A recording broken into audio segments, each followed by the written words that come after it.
저도 이제 남의 사업을 짓는 것만 하는 게 아니라 저도 제 건물을 짓잖아요. 그렇지. 그래서 지으면은 보통 원룸이든 투룸이든 제가 전세를 주게 되는데 요새 빌라왕 이런 거 보니까 너무 심란한 거예요. 나도 감옥 가는 거 아니야 싶는 거예요. 왜냐면은 저도 이제 공공연하게 유튜브에서 말하고 다니는데 지금 건물 하나 지었다가 금리를 못 이기고 지금 좆된 게 하나 있잖아요. 지금 은행에 넘어가려고 하는 게 하나 있는데, 근데 어쨌든 제 생각은 그런 거예요. 빌라왕 뭐 내막은 잘 모르지만 건물을 다 짓고 그걸 임대를 했는데 금리든 뭐든 사업적으로 실패해가지고 좆된 사람들인데 이게 왜 사기가 되지? 그럼 나도 사기인가? 이런 생각이 들어서 이거 왜 사기인 거예요? 그 이제 이게 원래 사기라는 거는 기망이 있어야 되고 네.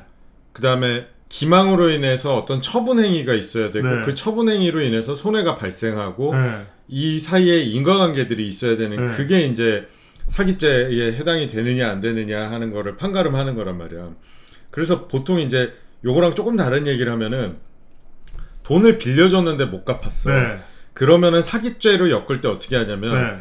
갚을 의사와 능력이 없음에도 불구하고 갚을 의사와 능력이 있는 것처럼 상대방을 기망해서 상대방이 돈을 빌려주게 했다. 거기까지 된 다음에 안 갚으면 이제 손해도 발생했고 기망이랑 그런 피해 사이에 인과관계가 있는 걸로 볼 수 있는 거지. 그러니까 형 좀 쉽게 말하면은 속여야 되고 속인 걸로 피해가 발생해야 되고, 그렇지. 그다음에 그 인과관계가 속인 것과 피해 사이에 인과관계가 있으면 사기군요. 그렇지. 근데 그렇게 보려면은 사실은 계획적이어야 된단 말이야. 그 이제 물론 계획적인 것도 아주 계획적이지 않더라도 뭐 미필적 고의가 있었냐. 그러니까 이를테면은 이렇게 하면 안 될 것 같기도 한데 안 되면 할 수 없지. 그래도 할 수 없지가 사실 미필적 고의거든. 안 돼도 할 수는 없는 거다. 뭐 이게 미필적 고의군요. 나는 어느 정도 예상을 했단 말이야. 네네. 근데 안 돼도 할 수 없지 뭐라고 생각을 하면서 얘한테는 된다 얘기를 했어. 그러면은 그거는 계획적으로 얘를 속인 건 아니더라도 너는 미필적 고의를 갖고 사실상 속인 거다 이렇게 보는 거지. 그래도 사기가 되는 거예요? 그럼 미필적 고의여도? 될 수 있죠. 될 수 있는데 지금까지는 이제 빌라왕이랑 요새 전세 사기라는 개념이 나오기 전까지는 사법기관에서 전세로 인해서 피해보는 거를 사기라고 안 봤어. 근데 이제 조직적인 그 전세 사기들이 나오게 되니까는 그거를 사기로 보기 시작한 거지. 그럼 조직적인 전세 사기라는 것은 어쨌든 이 건에서도 제가 모르는 법리적인 어떤 구조가 있다는 뜻이네요. 뭐 법리적인 것도 있고 사실상 범죄를 어떻게 계획을 했는지에 대한 부분이지. 그러니까 그럼 빌라왕은 실제로 범죄를 계획한 사람인 거예요? 딱 빌라왕이 그랬는지는 내가 잘 모르겠지만 보통 전세 사기라고 인정되는 케이스들을 보면 이제 이런 식이야. 건축주가 건물을 다 지어놨는데 분양이 잘 안 돼. 분양이 잘 안 되면 누가 업자가 접근을 해갖고 내가 이거 분양되는 것과 동일하게 해줄 테니까 너는 나한테 다 넘겨라. 넘겨라. 요런 식으로 해서 이제 진행을 하는데 어떻게 하냐면은 간평사가 껴갖고 이 분양가를 뻥튀기를 하는 거야. 그래서 간평액이 높아지면은 그걸 갖고 이제 은행 대출도 받기가 쉽게 그렇게 만들어 놓고 난 다음에 이를테면은 뭐 원래 분양가가 3억짜리인데 간평을 한 4억, 5억 뭐 이렇게 받아. 받은 다음에 자 5억에 70%면 7호 35, 3억 5천이지. 3억 5천이니까. 만약에 5억으로 받았으면은 전세가를 5억에 70%로 딱 해. 그러면 3억 5천이면 은행에서 보기에도 이쁘잖아. 70%니까 간평가에. 그러면은 그 금액까지 전세 대출이 나온단 말이야. 그러면은 원래 3억 원짜리인데 전세 받아서 들어가는 사람은 3억 5천짜리 전세로 들어가는 거야. 그러니까 원래 물건의 가격이 3억짜리인데 전세를 3억 5천으로 들어가는 거야. 어떻게? 5억으로 뻥튀기 해놨으니까. 그럼 일단 지금 간평사 하나 꼈지. 그 다음에 분양 안 돼서 넘긴 사람은 그냥 그때까지는 아무것도 몰랐을 수도 있는데 업자가 하나 껴갖고 작업을 친다고. 그래서 작업 쳐주겠다고 그런 애가 있었잖아. 그 다음에 작업 치는 애는 자기 명의로 안 하고 바지사장 하나 세운다고. 그래서 내가 한 사건 중에도 보증금 반환 청구 사건으로 수임을 했는데 하다 보니까 전세 사기인 거야. 그래갖고 120개를 갖고 있는 거야. 얘는 지금 구치소에 들어가 있어. 서울구치소에 있어. 그런 식으로 이제 바지사장도 세우고, 그 다음에 일단 여기서 제일 중요한 건 그거야. 간평액을 부풀렸다는 것 자체가 기망이지. 속였잖아. 기망이네요. 그리고 이렇게 안 속였으면은 누가 여기에 5억 원짜리인 줄 알았으니까 3억 5천에 들어가지. 3억짜리인 줄 아는데 누가 미쳤다고 전세를 3억 5천에 들어가. 아 근데 형님 이거는 만약에 이 집주인이 그래서 얘한테 3억 5천에 전세를 내놓고 망했어요. 그럼 어쨌든 3억 5천만큼의 채권을 어쨌든 집주인한테 보증금 채권을 갖고 있는 거잖아요. 갖고 있지. 예. 그러면은 여기에 은행 채권이 없다는 가정하에 은행 채권이 있으면 또 더 줬던 거지만 얘는 3억 5천의 집을 보증금 3억 5천을 내고 전세를 살다가 그 집을 그냥 떠 안아도 이렇게 말하면 좀 위험한 얘기긴 한데 금전적으로는 손해가 아닌 거 아닌가요? 아니지. 왜 아니냐면은 3억 5천에 살다가 그 집을 떠안았는데 그 집은 원래 얼마짜리야? 3억짜리였지. 근데 이 사람은 이제 사실은 은행을 빼놓고 얘기할 수 없는 게 사회 초년생들이 여긴 돈이 없기 때문에 전세자금 대출을 받았는데 그 대출금은 누가 갚아야 돼? 자기가 갚아야죠. 자기가 갚아야 되지. 자기가 갚아야 되는데 그걸 갚으려면 이 집을 팔아서 갚아야 된단 말이야. 그러니까 이 집을 경매에 넘기는데 3억짜리가 빌라가 경매에 나가면 얼마에 팔리겠어? 뭐 한 60%에 팔리겠죠. 잘해봐요. 요새 거의 경락 잘 안 되는 거 보면 빌라란 말이야. 낙찰이 잘 안 돼. 낙찰 돼봐야 60%면 원래 그 5억이라는 간평가가 아니라 실제 경매에서 다시 간평을 하니까 간평가가 3억으로 나올 거란 말이야. 3억에 60%면 얼마야? 6, 3, 18. 1억 8천이란 말이야. 그럼 3억 5천에서 1억 8천을 빼고 나면 1억 7천 누가 부담해야 돼? 자기가 부담해야 돼. 아 그럼 형님 말씀은 이 꼴이 나면 일단 전세자금 대출을 해준 은행에서 먼저 자금 회수를 할 거라는 가정하에 지금 말씀하시는 거죠? 그렇지. 언젠가는 자금 회수를 하지. 언젠가는 영원히 빌려주는 게 아니니까. 그렇지. 전 단순하게 이렇게 생각했거든요. 어쨌든 빌렸고 살다가 모든 땅과 건물이라는 건 물가 상승에서 계속 올라가니까 언젠가는 해결될 일 아닌가라고 생각했는데 한 10년 정도 기다려준다 그러면 좋은데 근데 자금 회수가 들어갈 수 있겠구나. 그렇죠. 거기다가 은행에서도 인지할 테니까 당연히, 이게 5억짜리 간평이 아니라 사실은 3억 5천짜리였다는 걸 인지할 테니까 알게 되겠지. 그러니까 회수가 들어가. 진짜 큰일 나겠네요. 거기다 만약에 집주인이 선순위 채권이나 그러니까 은행에서 원래 빌린 돈이나 그런 게 또 있었으면 또 더 난리가 나겠네요. 그렇지.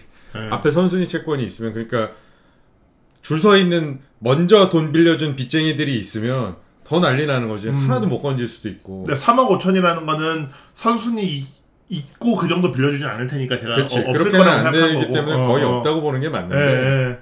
야, 근데 대출 회수는 생각도 못했네. 회수당하면 정말 좋대겠네요, 진짜. 근데 무조건 회수로 들어가. 무조건 해서 들어간다. 그러니까 왜냐면 대출 기한을 전세자금 대출을 기본적으로 전세자금 대출은 어떤 구조로 나가냐면은 계약서를 보고 나가니까 만기가 있단 말이에요. 그러면 이게 계약갱신이 되었느냐를 따지는데 그거를 임대인 통해서 확인서를 받든지 이런 식으로 확인을 해야 계약기간이 연장이 되는데 얘가 지금 깜빵에 들어가 있는데 무슨 확인을 해주겠어. 그럼 형님 그럼 이런 경우에 실무적으로 보면 일이 벌어지면 어떻게 하는 게 피해를 최소화할 수 있을까요?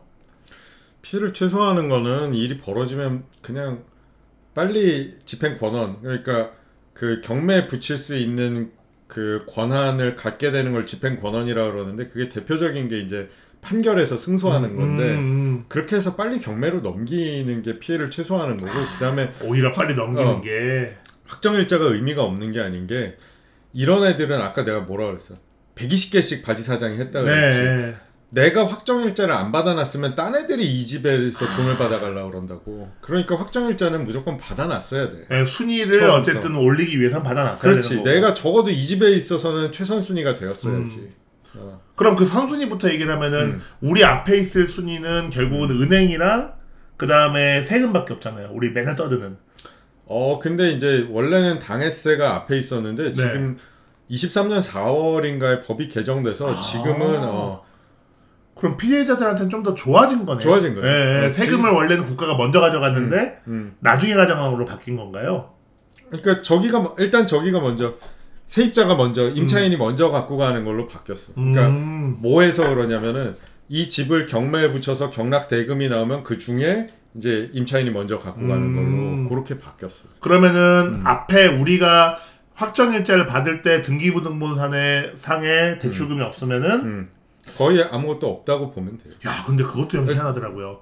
그게 확정일자가 다음 날 확정된다면서요. 그래서 그치. 그래서 그 사이에 장난을 치는 것도 있다고 하더라고요. 그런 건 어떻게 막아야 돼요? 그거는 방법이 아직은 없나요? 못 막아. 그러니까 그 확정일자랑 그다음에 인도화 주민등록 그 중에 나중에 된 거에 다음 날로 보기 때문에 오늘 했다 그러면 무조건 내일인데 오늘 나랑 사인한 다음에 그 다음에 가서 대출 받고 저당권 설정해 버리면 그렇게 장난치면 그걸 막을 수가 없지. 와, 근데 대출을 그렇게 하루 만에 저당권을 걸어주는 은행도 있구나. 저는 해보면 너무 오래 걸려서. 그게 이제 하루 만에 걸어준다기보다는 미리 해놓고서 되기 전에 뭐 이렇게 장난을 치면 칠 수는 있지. 그것도 진짜 그럼 엄청 의도한 거네요. 그치, 네, 준비하고 진짜 얘 하나 감으려고 다 의도한 거네요. 진짜. 그렇지. 와, 사기도 정말. 이거는 내가 그냥 얘기해도 완전 나쁜 새끼들이야. 네, 진짜 개새끼들이네요. 저는 사실 지금 제가 아까 걱정했던 제가 세운 건물이 제가 망해서 은행에 넘어갔을 때 저 어떡하죠? 저는 그 정도 개새끼는 아니잖아요. 그거 했다고 그런 식으로 해서 전세 사기가 되지는 않죠. 저는 그 정도 개새끼는 아니라서. 다만 이제 임대인이 법인이라고 한다 그러면은 그 근로자들의 노임 채권, 노임 채권. 그거는 좀 다를 수 있고. 노임 채권이 더 앞에 올 수도 있는 건가요? 그래서 이제 법인일 경우에는 진짜 회사면은 그 근로자들이 많은 진짜 회사면은 좀 문제가 될 수 있는 거죠. 그거는 확인할 수 있는 방법이 없잖아요. 확인하기 어렵죠. 노임 채권이 얼마가 있는지. 왜냐면은 당장 채무자들이, 그러니까 월급을 못 받은 사람들이 법원에다가 재판을 걸어가지고 판결을 받아서 가압류를 건 게 아니라면은 뭐. 그렇지. 그런 게 아니면 알 수 없기 때문에 나 같으면 그냥 내가 동네 원룸이 거기밖에 없는 것도 아니고 내가 임차인이 돼야 된다 그러면은 법인이다 그러면 일단 좀 피하겠고 그냥 사실은 페이퍼 컴퍼니 많거든. 그냥 일반 부동산 법인이다 그러면은 그냥 주인이 100% 대주주고 직원도 없는 경우가 많아서 그런 경우는 사실 별로 위험하지 않을 수도 있는데 진짜 회사다. 진짜 무슨 일을 한다. 뭐 철강업체다. 무슨 업체다. 공장이 있다. 공장이 있으면 게임 셋이야.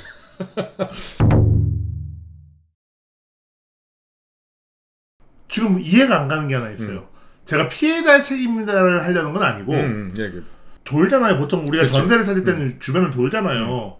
그러면은 주변이 3억 5천 전세가 아닌데 여기만 3억 5천이면 거래 자체가 원래 안 될 텐데 그치. 왜 이게 그럼 성립이 됐을까요? 그게 왜 되냐면은 사회초년생들이야. 그러니까 우리 집진수는 집을 지어서 판 경험도 있고 그다음에 부동산 거래를 임대차까지 다 포함하면 되게 많이 했잖아. 많이 했죠. 많이 했으니까 당연히 발품을 팔아야 된다는 생각을 하잖아.